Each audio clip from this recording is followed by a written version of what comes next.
말씀 보시겠습니다. 할렐루야. 오늘도 말씀으로 하루 시작하신 주님의 그 성도님들 사랑하고 축복합니다. 말씀 붙들고 생명의 삶을 사시는 하루가 되시길 바랍니다. 하나님 말씀은 출애굽기 1장 15절에서 22절까지 말씀입니다. 출애굽기 1장 15절에서 22절까지입니다.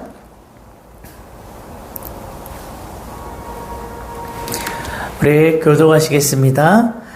애굽 왕이 히브리 산파 시브라라 하는 사람과 부하라 하는 사람에게 말하여 이르되 너희는 히브리 여인을 위하여 해산을 도울 때에 그 자리를 살펴서 아들이거든 그를 죽이고 딸이거든 살려두라. 그러나 산파들이 하나님을 두려워하여 애굽 왕의 명령을 어기고 남자 아기들을 살린지라. 애굽 왕이 산파를 불러 그들에게 이르되 너희가 어찌하여 이같이 남자 아기들을 살렸느냐.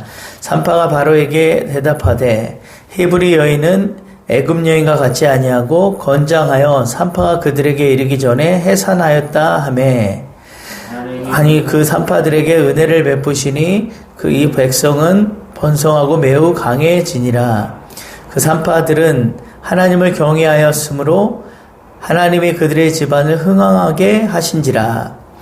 그러므로 바로가 그의 모든 백성에게 명령하여 이르되 아들이 태어나거든 너희는 그를 나일강에 던지고 딸이거든 살려두라 하였더라. 아멘. 애굽 왕 바로는 고된 노역으로 히브리 민족의 인구 증가를 억제하려 했지만 실패하죠. 그리고 그는 이스라엘 백성의 번성함을 두려워한 나머지 사상 유례없는 포악한 명령을 내립니다.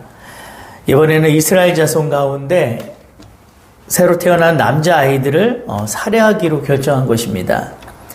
그러나 하나님은 이스라엘 백성에게 닥친 이러한 절망적 상황 속에서도 하나님의 사람들을 통해 그들을 도우십니다. 오늘 본문의 히브리 산파들이 절대절명의 위기 가운데 보인 지혜로운 말과 행동을 통해 하나님이 쓰시는 사람에 대해 생각해 보기 원합니다. 자, 15절 16절을 보면 애굽 왕 바로는 히브리 산파 시브라와 부하에게 새로 태어나는 히브리와 나마를 살해하도록 지시했습니다. 우리 15절 16절 다시 한번 읽어보겠습니다. 시작. 애굽 왕이 히브리 산파 시브라라 하는 사람과 부하라 하는 사람에게 말하여 이르되 너희는 히브리 여인을 위하여 해산을 도울 때에 그 자리를 살펴서 아들이거든 그를 죽이고 딸이거든 살려두라. 여기서 히브리 산파에 대한 견해가 첨예하게 대립이 됩니다. 히브리 산파가 히브리 산파냐 아니면 히브리인을 위한 산파냐로 대립되어서 이 산파들이 히브리 여인들이었는지 아니면 애굽 여인들이었는지에 대해서 아주 팽팽하게 50대 50으로 갈립니다. 먼저 산파가 히브리 여인들이었다고 주장하는 견해는 이들이 하나님을 두려워하여 애굽 왕의 명령을 애굽 왕의 명을 어겼다는 것은 애굽 왕을 신으로 여겼던 애굽인들이었다면 도저히 할 수 없는 일이었다는 점 때문입니다. 한편 산파가 애굽인들이었다고 주장하는 견해는 애굽 왕 바로가 히브리인들을 말살하는 정책을 펴면서 히브리 여인들을 고용해 이러한 명령을 내릴 리가 있겠느냐는 것이죠. 그래서 이들의 주장은 산파들을 히브리인을 위한 해산을 돕는 애굽 사람들을 보는 것입니다.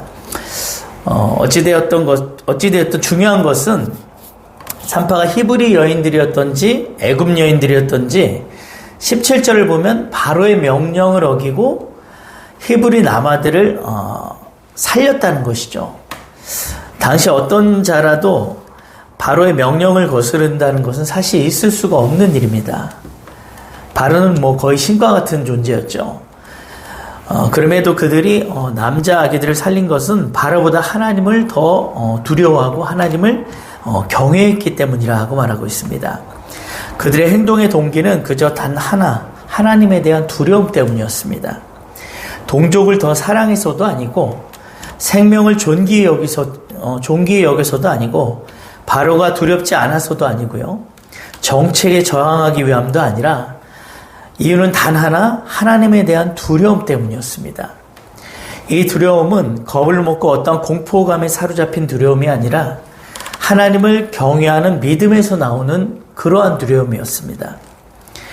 여러분, 잠언 기자가 말하기에 여호와를 경외하는 것이 지혜의 근본이라 했습니다. 즉, 이 산파들은 지혜로운 여인들이었던 거죠. 내가 두려워할 수밖에 없는 대상보다 더 두려운 분이 계시다는 것을 인식했다는 것입니다. 그렇습니다, 여러분.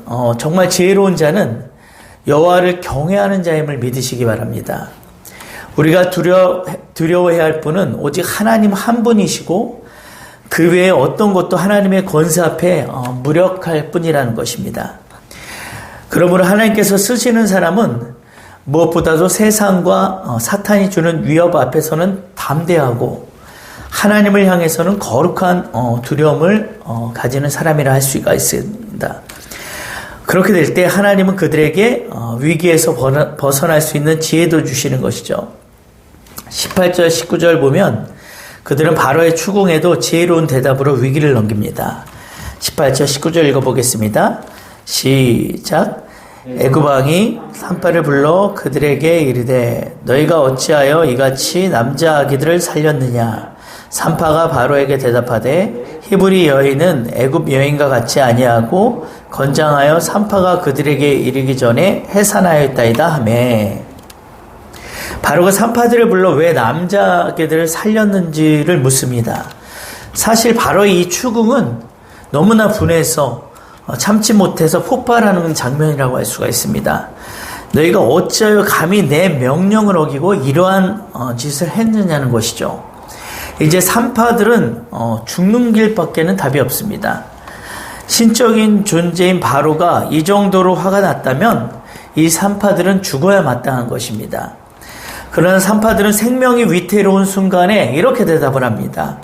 히브리 여인은 애굽의 여인과 같이 아니하고 건장하여 산파가 그들에게 이르기 전에 해산하였더이다.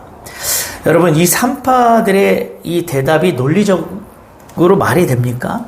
사실 바로는 이미 알고 묻는 질문인데 지금 이걸 변명이라고 하고 있는 것이죠. 그런데 이 산파들의 대답에는 거짓을 담은 지혜가 있습니다. 히브리 여인들이 애굽 여인들보다 건강한 것도 사실이고 또 워낙 생식력이 좋기 때문에 그것 또한 사실이었습니다. 그러나 한편으로는 바로에게 거짓말을 한 것이죠. 아무튼 그들은 하나님의 뜻과 생명을 살리기 위한 가장 적절한 답을 찾았고 그로 인해서 위기의 순간을 넘길 수가 있었습니다. 여러분, 하나님은 당신을 경외하는 산파들에게 절묘한 대답을 할 수 있도록 필요한 지혜를 주시는 분임을 또한 믿으시기 바랍니다. 이처럼 하나님을 의지하는 사람들에게는 위로부터 오는 그러한 지혜가 주어집니다. 그러므로 우리는 세상에서 배운 인간적인 지혜에만 매달려서는 안 되고 세상의 지혜에 만족해서도 안 됩니다. 하나님이 주시는 참된 지혜의 필요성을 알고 그것을 구해야 될 줄 믿습니다. 그리고 무엇보다 하나님이 쓰시는 사람은 하나님의 은혜가 있는 사람입니다. 우리 한번 21절 읽어보겠습니다. 20절 읽어보겠습니다. 시작. 하나님이 그 산파들에게 은혜를 베푸시니 그 백성은 번성하고 매우 강해지니라. 산파들이 절대절명의 위기 속에서 믿음을 가질 수 있었던 것은 바로 하나님의 은혜가 있었기 때문입니다. 우리가 하나님 앞에 이미 절실한 마음을 갖고 부르짖고 기도하고 싶은 그 목마름이 있다는 것 자체가 은혜인 것 아니겠습니까? 다 상황이 절실하다고 기도할 마음을 갖고 있는 게 아니라는 것이죠. 은혜를 받아야 합니다. 은혜 받은 심령만이 그 절대절명의 선택과 위기 앞에서 하나님을 붙들고 십자가 앞으로 나아갈 수 있는 것입니다. 여러분, 바로왕과 산파들의 이 신분적 차이는 하늘과 땅 차이였다고 볼 수가 있죠. 16절에 보면 바로가 태어나는 아이가 아들이거든 죽이고 딸이거든 살려두라고 명령합니다. 왜 여자아이는 살려두라고 했을까요? 여성을 존중해서가 아니라 그들을 가사일에 부려먹고 또는 성적인 착취의 대상으로 삼기 위함이었겠죠. 이런 상황이었는데다가 또한 여성은 남성의 소유물 정도로 취급되던 그런 시절이었기 때문에 그 당시 여성은 가장 낮은, 가장 밑바닥의 삶을 강요당하는 그런 상징이기도 했습니다. 이처럼 세상의 가치관은요, 강한 놈은 밟아버리고 여인과 같이 연약한 자들은 소유로 삼고 내 것으로 만드는 것 이상이 이러한 것이 이것이 세상의 구조이고 생리인 것 아니겠습니까? 그러나 여기 하나님의 위대한 또 반전이 있는 것입니다. 성경의 그 역사의 구원의 실마리를 과연 누가 풀어나가냐는 것이죠. 바로 여인들입니다. 하찮게 여겼던 이 여인들이 풀어나갑니다. 하나님의 구원의 섭리는 언제나 하찮고 또 쓸모없고 인구수에도 들지 못하는 그러한 비천한 여인들을 통해서 이루어 가신다는 것입니다. 하나님은 이러한 상황에 있던 여성을 들어서 출애굽의 서막을 열어 가시면서 여성을 당당한 하나님의 일꾼으로 또는 온전한 인격으로 역사의 주체로 세워주신 것입니다. 아이러니하게도 바로가 살려두라고 한 이 전혀 영향력도 없는 이 존재들, 한낱 소유물에 불과한 이 지푸라기 같은 이 인생들, 즉 여인의 스토리를 통해서 하나님의 이 구원이 열려져 갔다는 것이죠. 21절에 보면 하나님을 경외하는 자들의 결국에 대해서 말하고 있습니다. 21절 읽어보겠습니다. 그 산파들은 하나님을 경외하였으므로 하나님이 그들의 집안을 흥황하게 하신지라. 자, 그렇습니다. 하나님을 경외하는 사람들의 삶은 하나님이 책임져 주신다는 거죠. 우리는 이 세상을 창조하시고 섭리하시는 그 하나님께서 당신을 경외하는 자를 살피시고 또 보호하시고 복을 주시는 분이심을 항상 잊지 말아야 할 것입니다.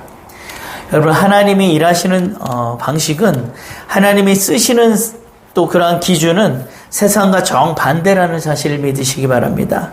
하나님을 진심으로 두려워하고 경외하는 자, 하나님의 전적인 은혜를 구하는 자들을 통해서 세상에서 버림받고 무시당하고 소외되고 가장 낮고 천하다고 여겨지는 이러한 자들을, 이러한 약한 자를 들어서 가장 부하고 가장 강하고 가장 지혜롭게 쓰신다는 사실을 믿으시기 바랍니다.